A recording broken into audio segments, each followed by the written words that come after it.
Good morning, everybody all over the world. What's up? What's really good? Not just good morning, Vietnam. Good From what morning. movie? MASH. That was a TV show. Do you remember when Robin Williams was like, good morning, Oh, the Vietnam? radio something, right? Yeah. What was the name of that movie? The radio something. It was called Good Morning Vietnam, which is exactly what I just said. saying. Okay, Good I'm morning, sorry. Vietnam. And then I said to her, from what movie? And it's called The Radio Show. Okay. all There's right. no such thing as The Radio Show. Hello, everyone. Hi. Last week we were going to run a repeat, but you don't really do that on YouTube No. because we didn't record. That's whack, yo. That's whack. Mm-hmm. But this past Sunday was Father's Day, Happy Father's Day to you. and happy birthday, Madison, my daughter who turned 25. Maddie, listen, I want you to see this. Okay, this is your card, and I haven't mailed it because I've lost my stamps, and I don't know where my stamps are, and I have torn this house up looking for those stamps. But they are somewhere. You sure they ain't up in here? I cannot find those stamps. And for my Father's Day cards, I just want y'all to know, both my stepdad Ed and my dad, I have your cards, but they're not mailed because I can't find stamps. Ivy was so sweet. She came into my house when I wasn't here, her and my good friend Kiana, and they cleaned the place up. It is spectacular. And if you look around, is it not still It spectacular? looks pretty good. I'm just like, where are the stamps? I saw the stamps. I put the stamps either here, or there, and now the stamps. I cannot find those stamps. Did you look into this little I guy? looked everywhere for the stamps, and two things I can't find is my stamps and my address book, but it's a small price to pay. Too. It's a small up price in to here. pay Kiana, what for is- everybody helping me out and helping me It's organize in here somewhere. because I don't have organizational skills. When it comes to moving and organizing, I work from the neck down. You tell me where to put something, and that's where it goes. Oh, okay. It's in here somewhere. I know it is. Jesus, help him find it, angels. That's what Mama used to do when we was little. Help me find it, angels. And Angels, I have been talking to you for over a week anyway, Jesus, okay. so we hope everybody had a wonderful Yes. wonderful Father's Day. Yeah. I hope my daughter, who's now 25, Oh my goodness. 25 That's a years good age. old. I was on it popping when I was 25. What? You couldn't tell me nothing. I was almost, I was almost 30 when she was born. Or right at I think I 30 or was- 31 when she was born, because Okay. I'm 56 now, so it's hard to believe. I waited a while. Mm-hmm. And I don't think I got okay. married until I was like 27. So at her age now, I wasn't yet married. But Maddie, you are an amazing part of my life. And At her age, thank I you. think I had 2 kids already. Oh my Ooh, goodness. go girl, go girl. Yes, yeah. Who's to say how many kids I had at 25 all around the world?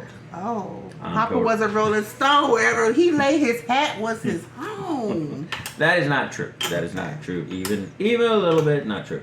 Okay. Anyway, have you seen any good movies lately? I have not, but I'm so ready for. Oh, we did talk about the Karate Kid. Okay, yeah, we saw the Karate Kid. Were that you was about to say you were ready for the Karate Kid? no. I was Okay. about to say, didn't we? Da-da-da-da. I'm looking forward to the Gilded Age coming out. It's not a. That's not even a movie. It's not a movie. I ain't watched no good movies. Ain't no good movies out right now. Everything's so whack. Actually, that's not true. There was a special screening last night of a little movie called Indiana Jones and the Last Crusade, who I tried to get somebody, I'm not going to mention Ivy's name, to go see it with me, and she hemmed and she hawed, and I just knew I wasn't going to go through another Die Hard experience where I've got to drag her kicking and screaming, Oh my God. and then And he listening to said her that too for literally. the first. Yeah, I did say that. I said I'm not doing this. I'm not dragging you kicking and screaming. And I gotta wait 25 minutes for you to start to get into the movie and start to enjoy it, even He though it's was one of the like greatest motion pictures of all time. Yeah. And you didn't want to see it, but that's between you and Jesus, and how you repent, I do not know. But I didn't wanna see You it. two get it straight. And I was just honest too. Because usually I'd be like, oh, okay, I'll go. And then you was No, like, no, look, no. I ain't got time That's for that. how she was. That's how she wasn't honest. I knew she didn't want to go. That's how well I know her. Okay. Oh my goodness. That's how well I know her. So Okay. don't be fooled, anybody. I didn't want to go. Sorry, I She did didn't not want to want to go. go. Okay, so. But I'm glad you had a good Father's Day and all that good stuff. I did. Well, I mean, I worked, but anyway. Mm-hmm. And while I worked, Mm-hmm. this young lady comes up to me Okay. and she says, "I know you're YouTube famous." And I started laughing at her. And she goes, I know about you. That's exactly what she said to me. And I said, "Well, what do you mean?" She goes, "You have a YouTube channel." And I said, Oh. "Yes, I do, as a matter of fact." And she goes, "Is that your girlfriend? Is that your girlfriend?" Everybody thinks I am your boo, and They you is do. my man. They do think that. And of course, I said no because she won't go see the right movie, so there's no future here There is ever. Okay. If you don't know who Indiana Jones is, I got time. no. See, we're gonna be together. I'll be like, I ain't got time. I'm sorry, you're your own. I remember one time I was at the gym and I was talking to this young lady, and this was when I worked at the courthouse, and she was, Uh-huh. and we were just talking. So I said, I'll throw it out there. I said, "What is your favorite movie of all time?" And she said, "Shawshank Redemption." Oh Jesus. And I texted a friend of mine and I said, "Is it too soon to ask this woman to marry me?" She said, "What's her name?" I said, "Who cares what her name is?" I'm assuming She it's a said, good movie. "Shawshank Redemption." But ladies, if you Gosh. want me to jump in your arms, the right answer is The Godfather. The Godfather The greatest movie in ever. the world. Right next to that and the Grease. Grease lightning. Grease lightning. Keep talking Because the on, saying keep in the secular talking. world is, every problem can be solved by a quote from The Godfather. I love when the Godfather or the guy tells his brother, "Don't ever go against the family," and then proceeds yeah. to kill him. I was like, Some 'cause people, loyalty some was of big you to haven't him. seen that movie, but so anyway. Loyalty was big to him, and that's how I yeah. feel. Yeah, oh yeah. You're not loyal to me, you gotta go. Hey, guess what? I got an Yeah, email and I am God. so anxious to talk about it. What? Are you ready for this? Sure. I got an email from a Christian organization, and do you know what they said? What? This was for women. They said, "Women, you should consider not just marrying a Christian guy, Okay. you need to consider marrying a person that is reformed from an addiction. Whether it is an addiction of pornography, Mm-hmm. alcohol, or drugs, that Okay. you should consider marrying a man Who has no addictions? who no longer has them, but has overcome his addictions." Uh-huh. And these were the reasons that they said, okay? The number Okay. one reason that you want to marry a man Mm-hmm. who's been through addiction issues and come to the other side Okay. is it says he has had to face himself. Wow. Mm-hmm. Said a man healed from addiction has faced his darkest thoughts. He knows how to tell the truth. That's deep. I was like, Do you agree? I mean, freedom does demand truth. Yeah. And if you're actually working through it and you're being honest with yourself, absolutely. Yeah. And I'll give you a perfect example. Is I was recently talking to somebody about my nephew, and they said, "Well, your nephew." They were saying that my nephew's very aggressive, and I said, "It's because he comes from a background where he has to be honest with himself, and he has to confront himself. So when he sees other people not doing that, he's going to be aggressive with it because that's who he is now." You talking about your cute nephew? I'm talking about Christian. Yes, he's Okay. gorgeous. So that was the number one thing that they said. They said, That would give me anxiety, though. I'll tell you why. Because, men can be so like, they're supposed to be dominated. They're dominated creatures, the alpha. And, because you overcame your struggles, you think everyone should just overcome theirs. Like, I had this one boyfriend who was like, he was like super into like being fit. And then I was like trying to do push-ups, and he was like, "Get down there and give me 30." And I was like, "What in the world?" So it's maybe too much pressure. I'm thinking, well, I mean, like I'm happy that you are strong and whatever's going on with you, but I'm not. And I think what was one of the reasons why he just broke up with me, because he just wanted somebody that was like, very he aggressive. was. Yeah. Well, and that's what you get. That's too when much you- pressure for women. Well, that's too much. That might very much be too much pressure for anybody. He might be somebody who's still at the very beginning of his recovery and he hasn't really figured out how to balance it. Another reason they said is because he is an emotionally intelligent person. He has learned how to feel pain, lust, joy, anger, and more importantly, love. I just rolled my eyes at the emotional intelligent because. Oh Lord, here we go. Am I being just really fussy? No, I want to hear. Okay. You being really fussy? Stop the presses, please. No, not Ivy. I don't want to dispute because my mama feels like I dispute everything she say. But emotional intelligence. Mama, I love you and I get it. When I see you, I'm just going to hug you. I'm not going to say nothing. I'm not going to say anything to you, Mama. I'm going to hug you and we're just going to hug you, okay? Oh my gosh. Because I have emotional I don't intelligence is just too deep. Like, are you really more emotionally intelligent? Now I have to like have this smart spouse who knows everything because he's so emotionally intelligent.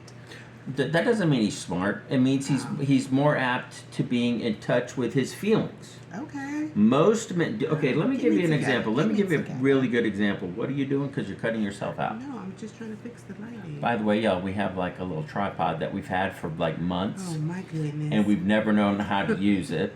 So not only do we know how to use it, I went and bought another one I didn't know how to use that I don't know how to use. And thank God, Kiana is our executive producer because she showed us how to use this. The Lord brought her into our lives. She's helped us tripod. Yes. We couldn't do it. But no, like an emotionally intelligent man, okay, is somebody who's in touch with what he is feeling. Most men are not. Okay. I got you. The average man, it takes 2 years to get past a broken relationship. Do you know why? Why? Because they're not trained. They don't know how to deal with the feelings. And therefore they tend to run from them. An emotionally intelligent man tends to not do that. He moves on real quick. Well, he doesn't move on real quick, but he definitely is healthier. Like for instance, if I'm dating somebody for a length of time, like we a break year. up. I'm not really. I might start dating, but I'm not getting serious. Well, see, us females, we're like kind of devastated. It takes us Not a always. while. Not always, but we be devastated. Don't get it twisted. We be so hurt, especially when. Anyway, we be hurt. You want to understand the fifth, and in my mind, the most important reason that you would want to consider somebody who has healed from addiction. Right. That person understands grace. And what you were saying earlier, that man does not expect perfection because he knows he's not perfect. Okay. That man will not demand 30 push-ups or sit-ups or whatever. I got you. Okay. Okay, that's what you're looking for. I got that article and I was like, wow. It was a good read for you. It's a good read for anybody. Now, don't get me wrong, I haven't mastered all these things, but it's out there. I thought it was very interesting. That is a really interesting. I wonder what the reverse with the women's, narrative of that would be. I don't think there is such a thing because we don't understand you no matter what physical state you're in. Whether you're sober, high, drunk, crying, laughing, no man understands what's going through your head. Oh so my it doesn't gosh. exist vice versa. No, okay, well, whatever. Go ahead and try to tell me I'm I wrong. ain't Don't gonna shout me dispute. down when I'm not preaching gonna. good. You preaching real good. I ain't gonna say nothing today. Not today. We'll leave it one at a time. Okay. Yeah, it's all good in the hood. All right, your turn. What's your topic? My topic is, I really don't have a topic, but I'm gonna tell you something that happened to me yesterday. Okay. The heat went off in my apartment. This is the third time it's happened. And I was very But when you say hot. the heat went off, you mean the air conditioner went off? Yes, the air conditioner. So the air conditioner broke and it got hot in there. It got very hot. Mm-hmm. And I called them and they was like, we have this new policy. If it's not, 92 degrees or up outside, we don't have to come. I was it was just torture for me. Torture for me. I had to sit in that house all yesterday in the heat. And I was cooking dinner and I was mad. And Well, why didn't you come visit my parents with me then? You could have. You're always invited. I know, but I didn't want to desert my kids. That ain't right. So, It is if it's hot. I went into a Dollar Tree last week, and I walked in there. I said, I said to the lady, it's hot in here. She said, the air conditioner broke. I said, well, why haven't you quit? She says, I can't quit. I said, there's the door. I would walk out. You can't just quit. I would quit. If I'm working a job and you come in and you tell me that the air conditioner is no longer working, guess what? You would call me back when the air conditioner is working, unless it's wintertime. I am not. I went into the Subway near my house in Southgate, and the AC was off. I sat in there anyway and ate. It was torture. Okay. And so that it brought me back to this thought. I told Skylar, I don't want to go to hell because I can't take heat. And that's like heat 10 either. times worse. It's never ending. And there's this preacher at my church, Brother Millette, and one day he got to preaching, and he said it's going to be 50 billion people in hell. And he just kept saying 50 billion. And every time he said 50 billion, something to me went, oh, Lord have mercy, 50 billion. I don't know how he did the calculation, but he calculated and he came up with the number 50 billion. That's a lot of freaking people. That's a lot of people to be hot too. And it's too hot. So yeah. It just made me want to be like more loving, more caring about, because you don't want to do anything that when the Lord, you get to heaven, he'd be like, no, you can't come in here. I want to be devastated. You're not gonna be. You're getting You'll be in. devastated. You're getting in. I can't be hot. So yeah, that's all going on with me. So I sent Ivy. So every once in a while, I'll see something on Instagram. I'll see something on Facebook or something, and it'll be in a situation where like I'm at work or I'm at a traffic light or waiting room or something, and I can't take any notes, so I'll send her the video. Well, I sent her the video, and it was 3 traits of likability. Oh and my she wrote me back. She was just mispressed. She was all bent out of shape.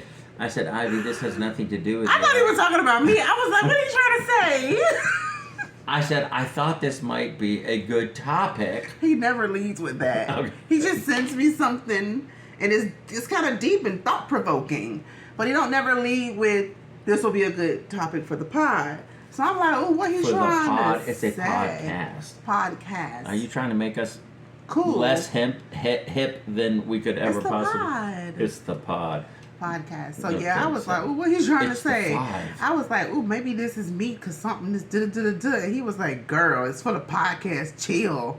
I was like, oh, my bad. So can I just tell y'all real quick Yes, what go. they said the 3 traits of likability are Yes. that have nothing to do with Ivy? The first one is empathy, authenticity, Okay. and enthusiasm. Ooh, Isn't that great? that is great. And they said empathy, because people want to feel heard and understood, even if you don't agree with them. Right. And you know what? I believe that to be 100% true. I don't need to agree with you, but I need to understand you, and I need to feel understood. Okay. So I agree with that. Well, that's good because I didn't get that experience from my last job. I'm not gonna jump down that rabbit hole, but some people don't want to understand where you're coming from, and they don't care about what you think. Mm-hmm. Some people don't. You're right. People don't. But I mean, some Right. relationships you don't have that with, Yeah, that's people too, like relationships, your children. It ain't just about work. Sometimes, Sorry. absolutely. Ooh, still getting over it. We're running out of time here soon, so authenticity, people want to know the real you. And that ain't always true either, because when I was showing people the real me, they didn't like Mama, it. you know what I'm going through, right? She's just jumping right in. She's just being confrontational. She's being her authentic They self. got on people on my last job nerves that I was like myself. They didn't like it. Go ahead, what's the next one? I'm sorry. And the last one is enthusiasm, which we do not have in this episode. At least not from anybody on my right, if you know what I'm saying. Well, I enthusiastically love working with you because it was a joy every day. Well, it's funny, the lady who came up to me said, how did you guys come up with that show? And I said, well, let me explain it to you. Me and Ivy used to, spend time together at a job, and we'd always start laughing. And I said, at one point, we just looked at each other and said, this has got to be shared with the world. Yeah, I put myself to sleep. That's how good it is. Listen, Joe, we haven't heard from you in a while. We have no idea what you've been thinking of the show. Of course, we weren't on last week. That's what I was about Every to once say. in a while, we need to take a little breather. Yeah, Just a little breather. that's right. Susan, we miss you. You were in town to see your father and wish him a happy Father's Day. Didn't get to see you. Did get to see my sister-in-law Gypsy, and that was nice. I got to see her twice. Oh, nice. Hey, Gypsy girl. So Gypsy is not only my sister-in-law, but I dated her before she dated my brother. Yeah. What a family. What an interesting dynamic. Yeah. And so she's reaching in her purse to Black get. folks think that's weird, but yeah. Honey, white folks think it's pretty weird too. Okay. I'm pretty sure Asian folks think it's weird. You name an in Portuguese. Yeah, it's so weird. I can't even say the word I'm trying to say. Bottom line is this. So she's handing her stepdad a Father's Day card. I said, Gypsy, don't I get one? She said, "What for?" I said, "Well, I was baby daddy runner-up. I should have gotten some." Oh my gosh! I did too. I didn't get nothing. But we meant it in love. She's a sweet lady. She sounds like a sweet lady. Yeah, she's given us 2 great nephews. Anyway, y'all, we're leaving you with this thought. I hope your week is as great as your favorite song. Favorite song. My favorite song currently is "Too Much of Nothing." It's just as tough. Is that Spice Girls? Yep. Okay. Tough is coming over me to make me wonder. My favorite song currently is a song Susan sent me to hear. Ooh, let's hear it. Well, I'm not going to play it because I don't want to get... USA. But it's by a... Not even close. No. Who sings that song, by the way? Bruce Sting. Oh, Lord. Bruce Springsteen. Bruce Springsteen. Okay, so let me go to my home and let's see. All right, for a run out of time. Okay, this new song that I have been listening to. You sent me something. I was crying. I said, "Oh." Yeah, it's called "Worthy of Being Loved" by We Are Messengers, and that's the song Susan sent me. I sent you. You guys have got to listen to it. It's just lyrically amazing. So if you have Spotify, it was touching my soul. I said, it will. And for the several days after I heard it, I just kept crying. Just every time I heard it. Hey, happy week. We love you. Bye, guys. I hope you liked our tripod episode, our very first one. Okay, we're doing big things. We're coming up. Big things. Bye. Wait till we get to our studio.